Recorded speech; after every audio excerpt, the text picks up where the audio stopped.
오늘 보실 하나님 말씀은 창세기 25장 19절서부터 26절입니다. 창세기 25장 19절부터 26절 말씀 보겠습니다. 아브라함의 아들 이삭의 족보는 이러하니라. 아브라함이 이삭을 낳았고 이삭은 40세에 리브가를 맞이하여 아내를 삼았으니 리브가는 밧단 아람의 아람 족속 중 부두엘의 딸이요 아람 족속 중 라반의 누이였더라. 이삭이 그의 아내가 임신하지 못하므로 그를 위하여 여호와께 간구하며 여호와께서 그의 간구를 들으셨으므로 그의 아내 리브가가 임신하였더니 그 아들들이 그의 태 속에서 서로 싸우는지라. 그가 이르되 이럴 경우에는 내가 어찌할꼬 하고 가서 여호와께 묻자온대 여호와께서 그에게 이르시되 두 국민이 내 태중에 있구나. 두 민족이 내 복중에서부터 나누이리라. 이 족속이 저 족속보다 강하겠고 큰 자가 어린 자를 섬기리라 하셨더라. 그 해산 기한이 찬지의 태에 쌍둥이가 있었는데 먼저 나온 자는 붉고 전신이 터록 같아서 이름을 에서라 하였고 후에 나온 아우는 손으로 에서의 발꿈치를 잡았으므로 그 이름을 야곱이라 하였으며 리브가가 그들을 낳을 때에 이삭이 60세였더라. 아멘. 오늘은 이해할 수 없어도 하나님의 주권에 순종하라. 이해할 수 없어도 하나님의 주권에 순종하라 라는 제목으로 하나님 말씀을 보겠습니다. 아브라함의 아들 이삭의 족보는 이러합니다. 아브라함은 이삭을 낳고 이삭은 40살에 밧단 아람 사람 부두엘의 딸 리브가와 결혼하죠. 그녀는 아람 사람 라반의 누이입니다. 이삭은 자기 아내가 임신하지 못하므로 하나님께 간절히 기도합니다. 하나님께서 그의 기도를 들어주셔서 리브가가 임신하게 되죠. 그런데 태 속에서 아이들이 어찌나 뒤척이고 발길질을 해대든지 그녀는 이렇게 말합니다. 계속 이런 식이라면 내가 어찌 살까? 그녀는 하나님께 나아가 어찌된 일인지 알고자 여쭙니다. 하나님께서 리브가에게 말하죠. 내 태 속에 두 민족이 있구나. 두 민족이 내 몸에 있는 동안 서로 다툴 것이다. 한 민족이 다른 민족을 압도할 것이며 형이 동생을 섬길 것이다. 해산할 날이 다 되었을 때 그녀의 태 속에는 쌍둥이가 있었고 젖지가 나왔는데 피부가 붉습니다. 그 모습이 마치 털 많은 담요에 아늑하게 쌓여 있는 것 같습니다. 그래서 그의 이름을 털복숭이 즉 에서라라고 하고요. 이어서 동생이 나왔는데 손으로 에서의 발 뒤꿈치를 꼭 붙잡고 있습니다. 그래서 그의 이름을 야곱 즉 발 뒤꿈치라고 했습니다. 그들이 태어날 때에 이삭의 나이는 60세였다라는 것이 오늘 본문의 내용 관찰입니다. 자, 오늘 본문을 보면서 우리는 이러한 질문, 이러한 의문이 드는 부분이 있습니다. 참 많죠. 첫 번째는 아브라함의 아들 이삭의 족보를 말하는데 왜 리브가의 족보를 언급하고 있느냐라는 거죠. 두 번째로 왜 하나님은 이삭과 리브가가 20년 동안 임신하지 못하게 했는가? 세 번째는 왜 이삭이 임신하지 못함으로 간구할 때 들으시고 아내 리브가를 임신시키는가? 네 번째는 왜 임신한 리브가에게 쌍둥이를 주시고 쌍둥이가 뱃속에서 서로 싸우게 하셨을까? 다섯 번째로 두 민족이 태중에 나누이고 큰 자가 어린 자를 섬길 것을 왜 리브가에게 알려주고 계시는가? 등등 여러분 많은 질문을 여러분들이 본문을 관찰하면서 여러분들이 해볼 수 있습니다. 여러분들도 이러한 질문을 스스로 해보시고 답을 찾아가면서 느낀 점과 적용할 점을 찾아가시면서 여러분의 삶 속에 하나님의 말씀을 적용해 보시기를 바랍니다. 자, 오늘 본문은 아브라함의 아들 이삭의 계보를 설명하는데 동시에 에서와 야곱의 생애의 시작을 보여줍니다. 그런데 이삭의 계보를 설명하면서 가장 먼저 그의 아내 리브가의 배경을 다루고 있다라는 것을 우리가 볼 수 있습니다. 왜 리브가의 성장 배경을 다루고 있을까? 그것은 이삭이 이방인 중에서 아내를 취하지 않고 하나님을 공경하는 민족 중에서 아내를 취하여 언약의 후손의 계보를 잇고 있다라는 것을 말씀하고 있는 거죠. 자, 이삭이 40세에 아내 리브가와 결혼을 합니다. 그런데 20년이 되도록 리브가가 임신하지 못합니다. 이런 상황 속에서 이삭이 택한 방법은 무엇입니까? 하나님께 기도하는 것입니다. 21절이죠. 같이 한번 읽어봅시다. 이삭이 그의 아내가 임신하지 못함으로 그를 위하여 여호와께 간구하매 여호와께서 그의 간구를 들으셨으므로 그의 아내 리브가가 임신하였더니 라고 말하죠. 이제 여러분이 만약에 이삭의 상황에 있었다면 여러분은 어떤 선택을 하시겠습니까? 낙심할 수 있고 좌절할 수 있고 절망할 수 있고 여러 가지 상황에 놓일 수 있겠죠. 우리는 이삭의 신앙을 과소평가하는 경향이 있습니다. 그러나 오늘 본문에 나오는 이삭의 믿음은요, 우리가 생각한 것보다 훨씬 깊고 넓다라는 사실을 우리는 발견할 수 있습니다. 자, 아브라함과 사라가 임신하지 못하자 어떤 선택을 합니까? 아브라함과 사라는요, 사라의 여종 하갈과 동침해 자녀를 낳는 선택을 하게 되죠. 여러분, 야곱도 마찬가지 아닙니까? 야곱도 여종을 취해서 아들을 낳지 않습니까? 그러나 여러분, 이삭은요, 리브가는요 20년 동안 기다립니다. 20년.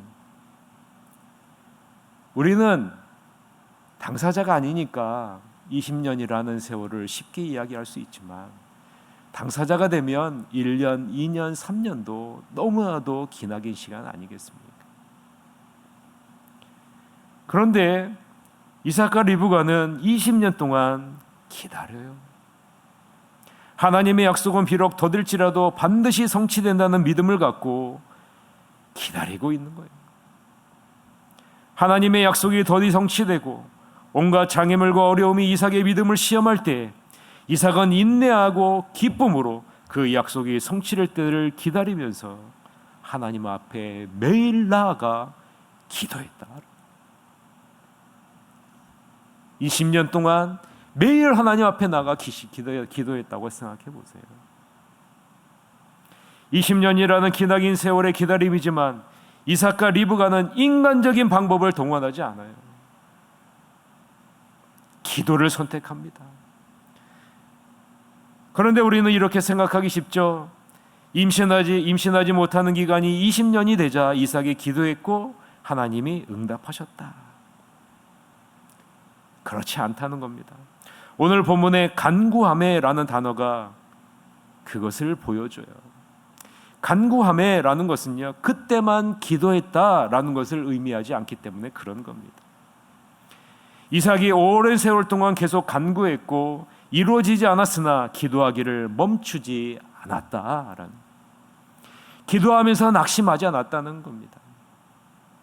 낙심할 상황이고 좌절할 상황이고 절망할 상황이지만 무엇으로 이겨냈다는 거예요? 하나님을 신뢰하고 기도함으로 이겨냈다는 것 아니겠습니까? 그런데 중요한 것은 20년이 되었을 때 이삭은 어떤 모습으로 변했을까요?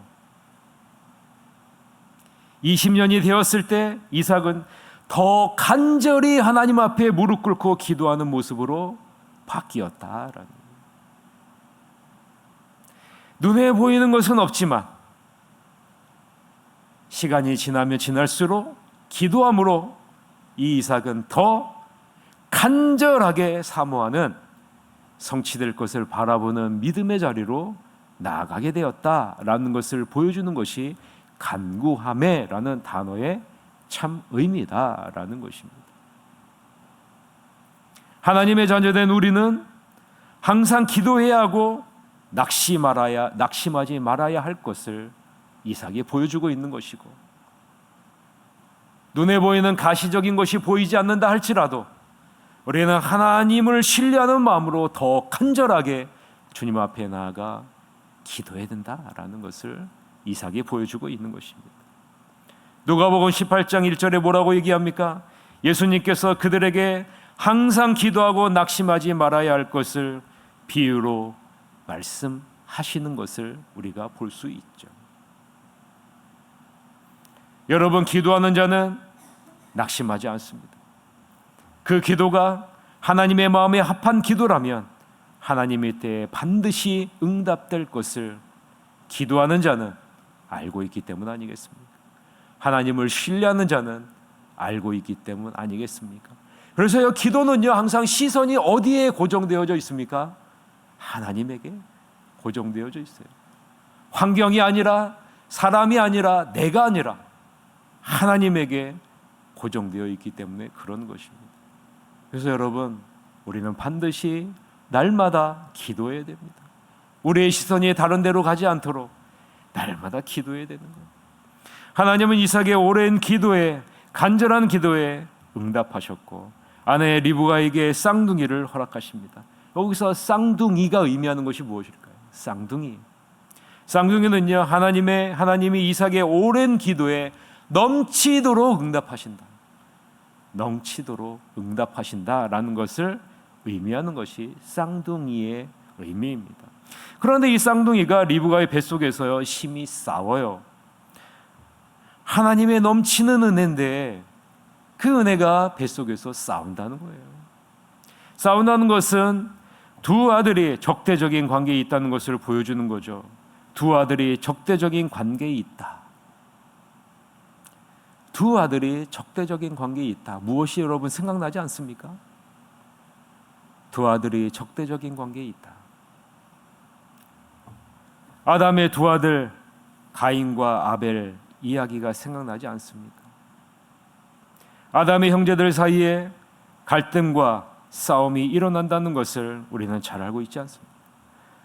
아담과 하와의 타락이 모든 인류에 부정적인 영향을 미치고 있다는 것을 지금 이 쌍둥이의 다툼을 통해서 우리에게 보여주고 있고, 앞으로도 아담과 하와의 타락으로 인해 모든 인류는 이러한 부정적인 영향 가운데 다툼과 분열과 전쟁과 싸움이 계속적으로 일어나게 될 것이다 라는 것을 보여주고 있는 것이죠.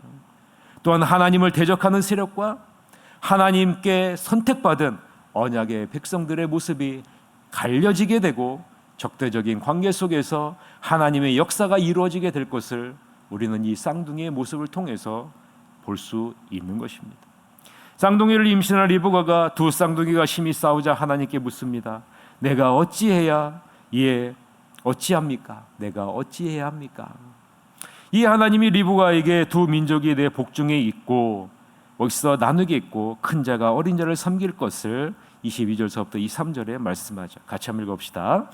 그 아들들이 그의 태 속에서 서로 싸우는지라 그가 이르되 이럴 경우에는 내가 어찌할꼬 하고 가서 여호와께 묻자온대 여호와께서 그에게 이르시되 두 국민이 내 태중에 있구나 두 민족이 내 복중에서부터 나누리라 이 족속이 저 족속보다 강하겠고 큰 자가 어린 자를 섬기리라 하셨더라 라고 말씀하죠.